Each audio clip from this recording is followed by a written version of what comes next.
Yoko Ono é uma daquelas pessoas que parece ter assinatura vitalícia nas listas das celebridades mais odiadas do planeta. E não é porque ela tenha feito alguma atrocidade não, tipo, sair batendo em gatinhos. Na real, Yoko Ono é quase unanimemente odiada só por um motivo. Dizem que ela foi a vilã que destruiu os Beatles. Ela chegou no ensaio dele, desligou o disjuntor e falou: acabou, rapazes. Depois saiu carregando o dia pelos braços. Hoje a missão é simples. Simples até eu começar a escrever esse roteiro. Que caraca, o vídeo ficou grande. Entender qual é a verdadeira questão com a Yoko Ono. Por que ela virou esse bode expiatório do rock? E será que isso é justificável? Bora ver nesse vídeo. Eu sou o Lucas City, se você é novo por aqui, seja bem-vindo ao canal, já se inscreve. Aqui a gente fala de música. Tem outros vídeos que você com certeza vai curtir. Hoje vamos falar sobre por que odeiam a Yoko Ono.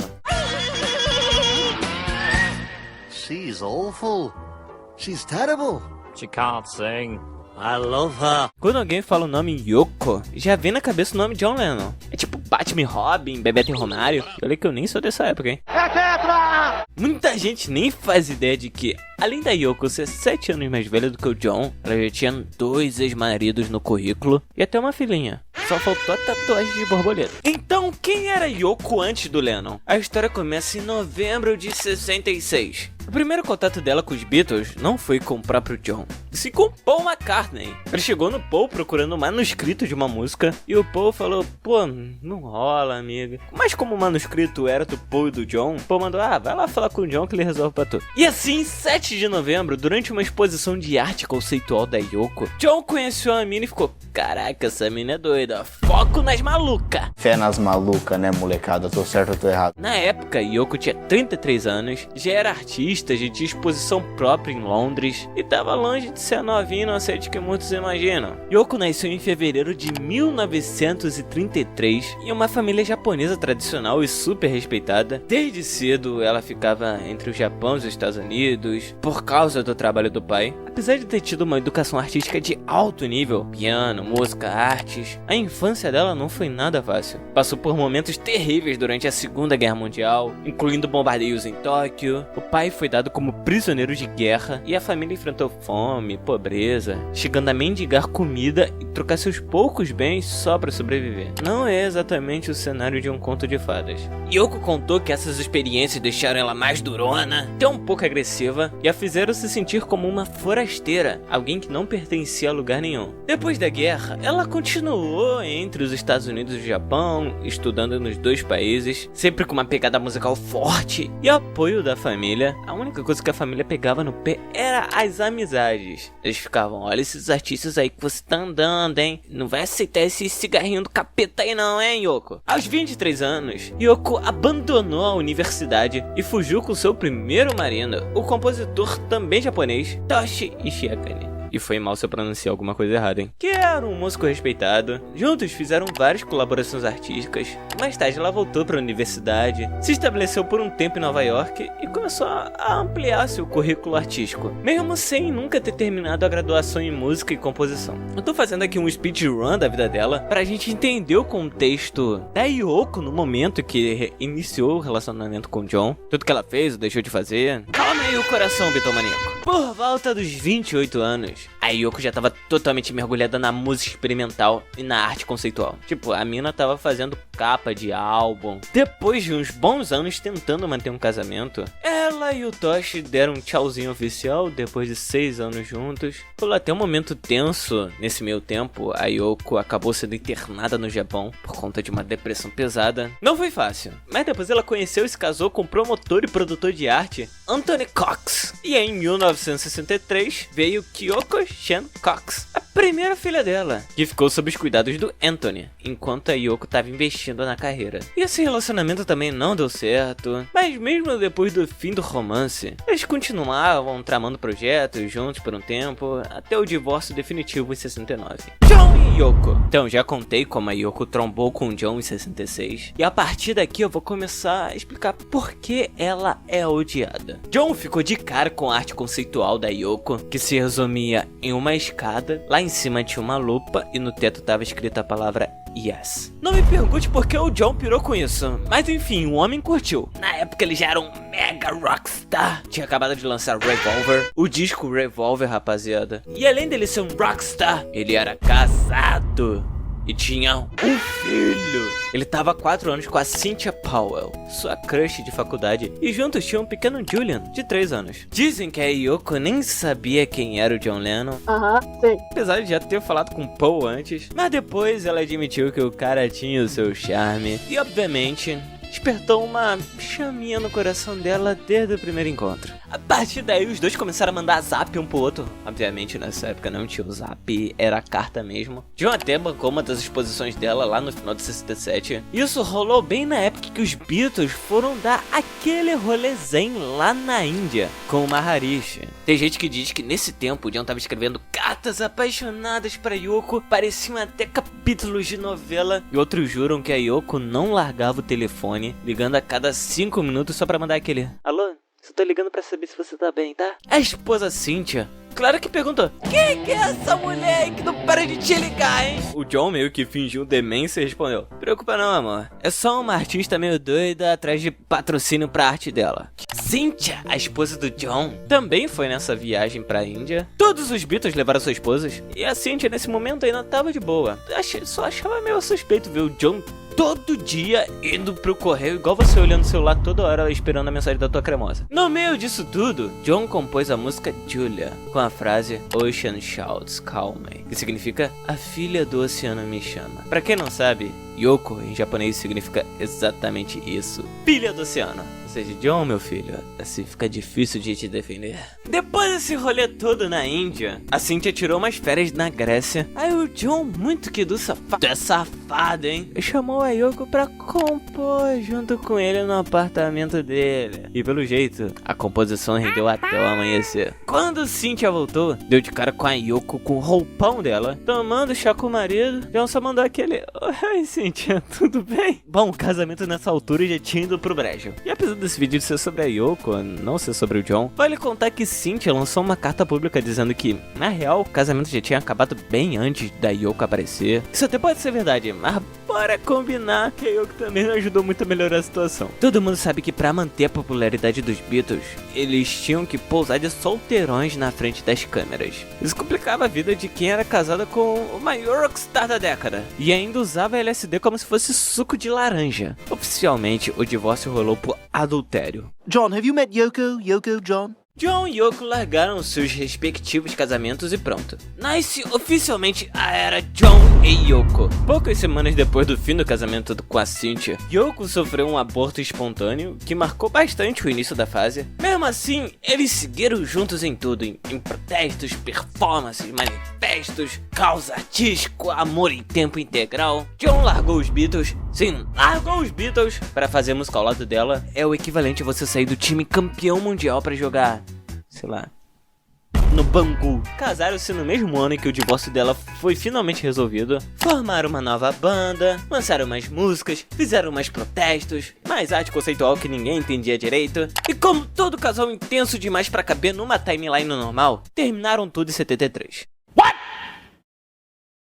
O casal, ele meteu o pé para os Estados Unidos. Os dois também tinham os BOs jurídicos na Inglaterra. Nesse meio tempo, John engatou um romance com a assistente May Pang, cerca de 10 anos mais nova. E o que tudo indica, foi a própria Yoko que meio que deu aquele empurrãozinho. Reza a lenda aí que ela sentou com a May antes da separação, abriu o coração e explicou que o relacionamento com John tava mais quebrado do que descarranhado. E basicamente disse: vai lá, amiga. A lógica era simples: colocar alguém de confiança no lugar do que deixar o John solto por aí fazendo peripécias com as groupies que seguiam ele. Aí a Yoko Ono deu publicamente sua bênção pro casal. Pelo menos ela sabia exatamente com quem o ex estava se envolvendo. So I said, no, I can't go out with it. He goes, oh, yes, you will. You should.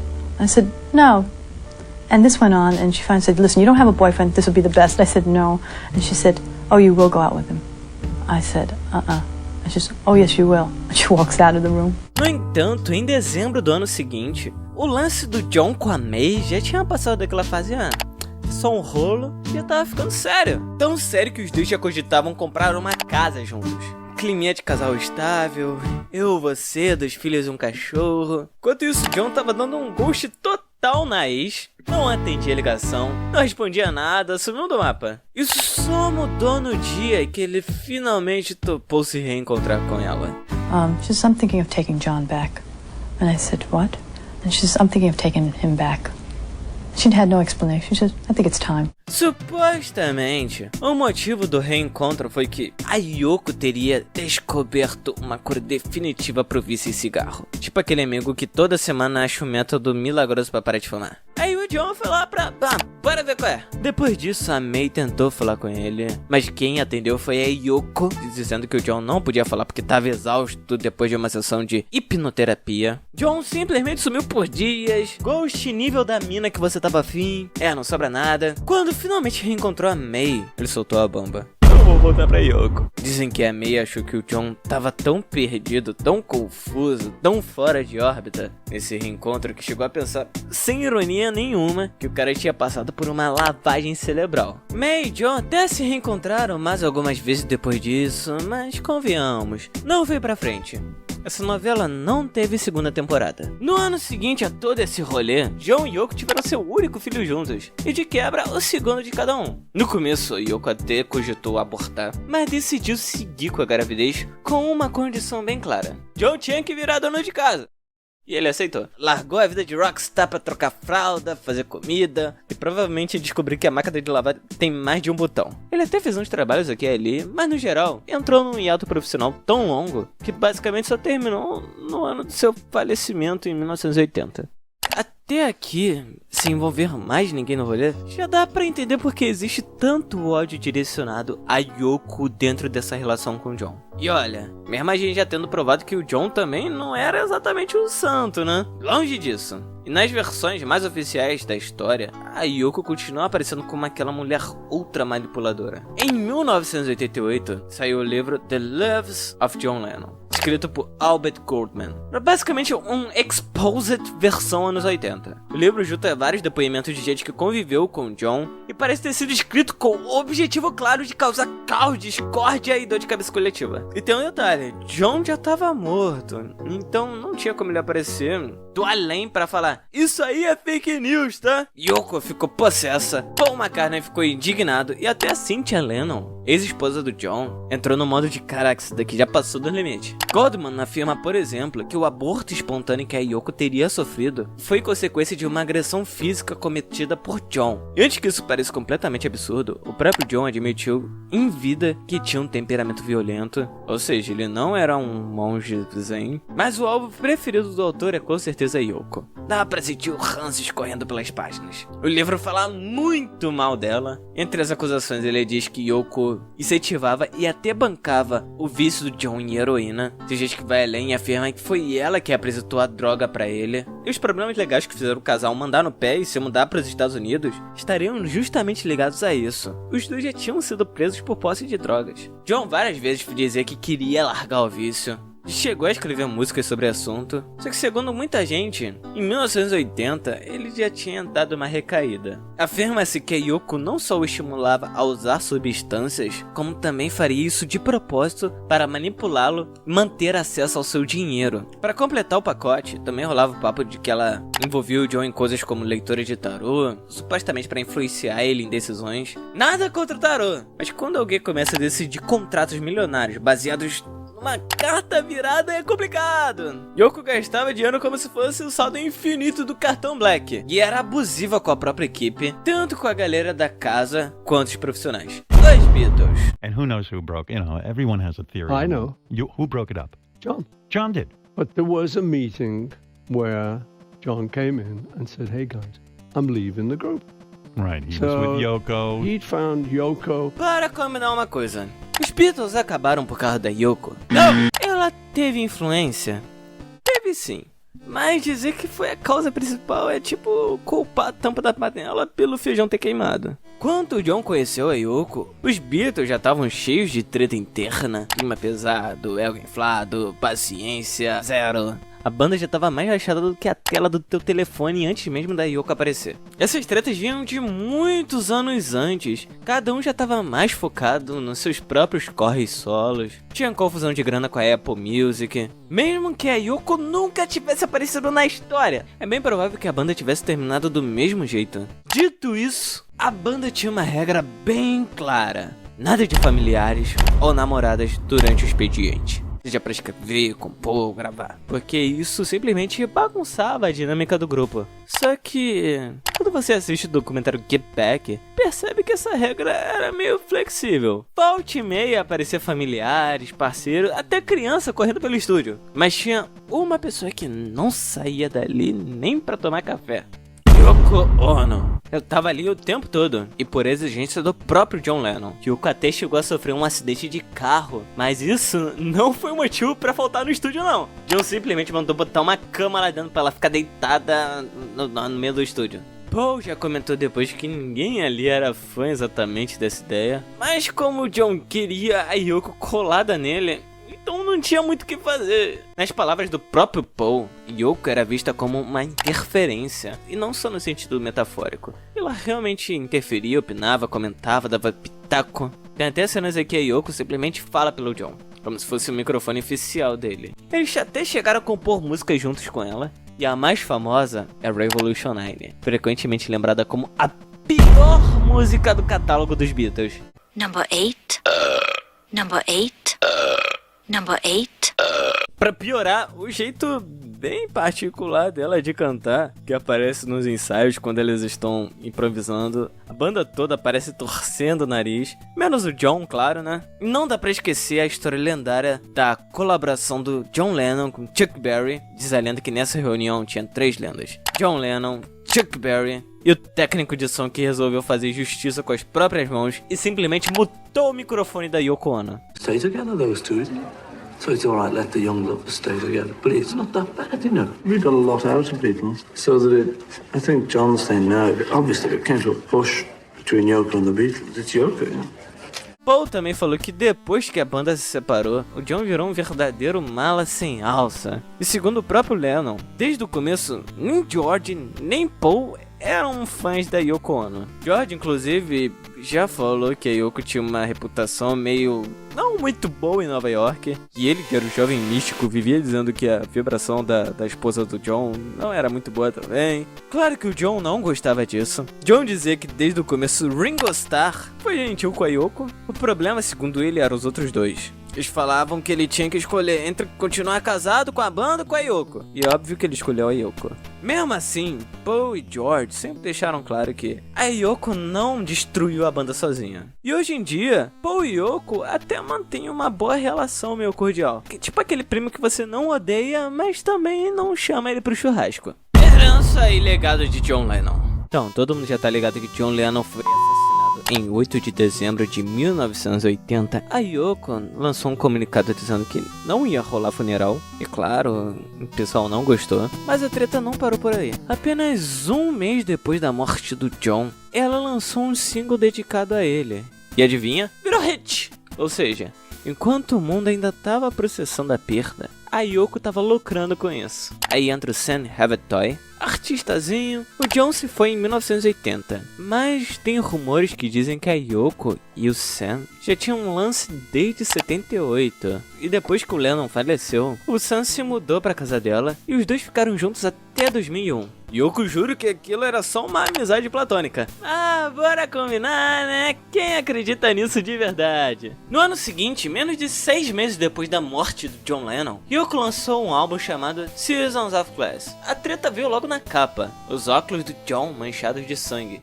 Sério, Yoko? Yoko disse que o álbum não era dedicado a ele, mas, né? E olha, nem vou entrar no catálogo infinito de obras, performances e projetos que a Yoko fez usando o nome ou a cara do John, que a lista é maior do que a fila pro show do BTS. Isso só aumenta a lista dos motivos pelo qual muita gente ainda torce o nariz pra ela, explorando de forma tão descancarada a imagem do ex-marido desse jeito. Também rolaram tretas judiciais, porque né, dinheiro e legado dos Beatles sempre dão pano pra manga. Quando a banda lançou a série Anthology, o Paul até tentou incluir a Yoko nas decisões, tipo, se tiver umas gravações aí do John, dá aí pra gente usar e ver no que dá. Mas aí a Yoko começou a passar dos limites, querendo escolher até a ordem das músicas no documentário. E aí, meu amigo, a galera ficou meio pistola, tipo, calma lá, amiga, você chegou na última temporada do seriado, calma aí. Paul tinha praticamente 90% do direito das músicas do John, quando ele morreu. Em dado momento, o Paul resolveu mandar uma DM pra Yoko pedindo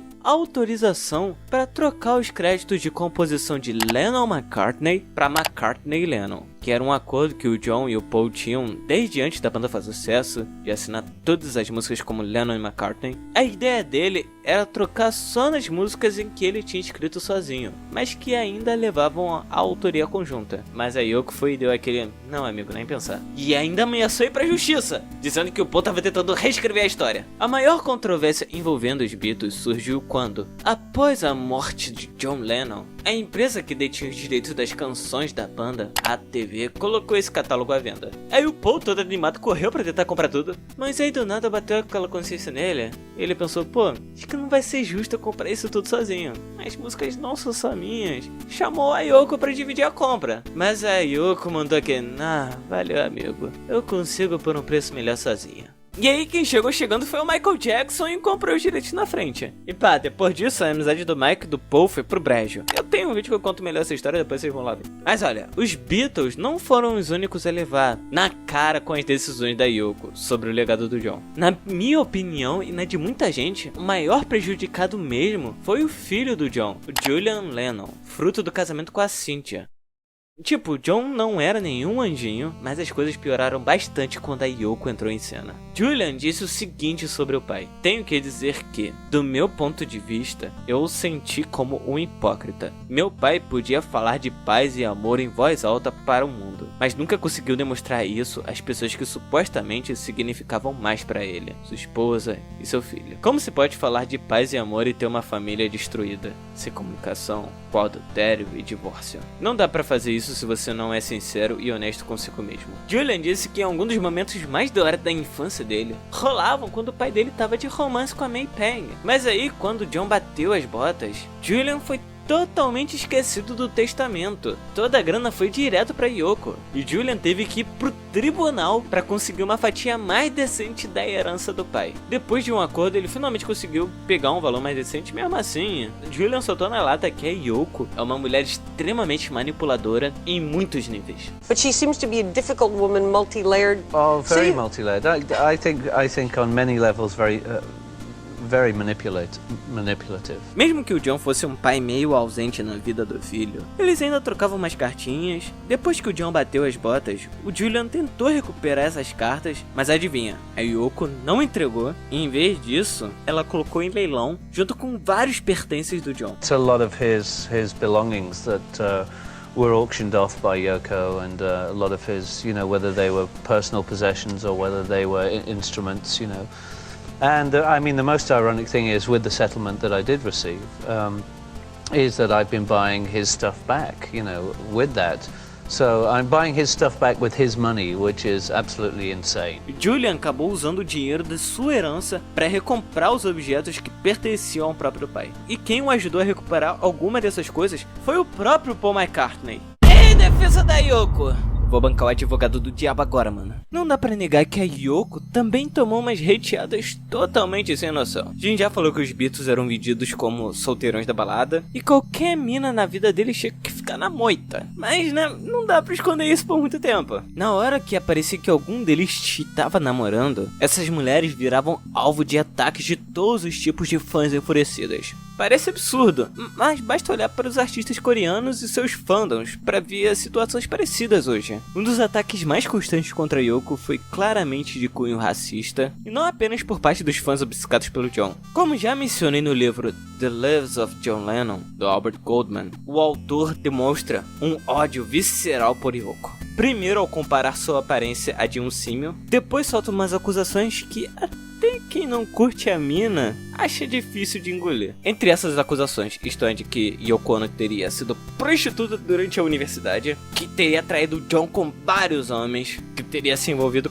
em práticas de bruxaria. Também falava que por conta de que a carreira dela não tava bombando, ela teria empurrado o John de volta pro mundo público, saindo da vida de dono de casa. Esse livro deixou a Yoko mergulhada numa depressão tão pesada que ela chegou a pensar até dar um fim na própria vida. O livro ainda solta que Yoko e o segundo marido dela, Anthony Cox, era tipo um casal criminoso, mas na real sem base nenhuma. Quando eles se separaram e ele se casou com outra mulher, Anthony levou Kyoko, a filha de Yoko, pra Dinamarca porque ganhou a guarda. Lembrando que ele estava cuidando da menina nessa época. Ele dizia que Yoko não estava preparada para ser mãe por causa do uso de substâncias. Agora a pergunta principal do vídeo é: o ódio contra Yoko é justificável? Sim! Se a Yoko é uma artista incrível ou não, deixo pra cada um julgar aí. A arte é subjetiva, se você curte o que ela faz, tá de boa, é o seu direito. Tem gente que diz que o único crime dela, ou o maior vacilo, foi o John se apaixonar loucamente por ela.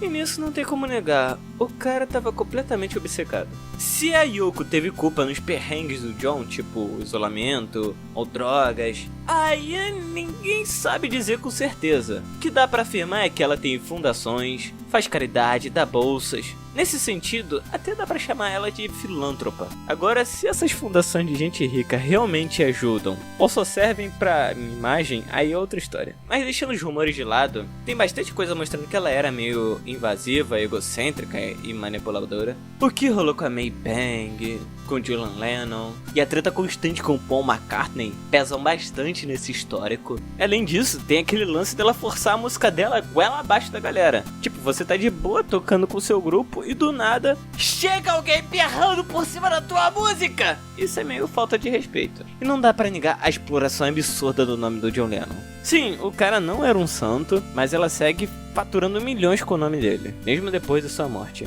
E ainda rolou que ela se envolveu com ele enquanto ele ainda estava casado, e quando ele morreu, ela já tinha outro cara pra colocar no lugar. Então o ódio é justificável? Em parte sim. Com o tempo, Paul e Ringo acabaram levando bem a relação com ela hoje. Hoje a Yoko tá com 90 anos e esse ódio acabou dando uma diluída. E é isso, galera. Esse foi o vídeo do dia. Agora me conta, você curte a Yoko ou não? Como artista?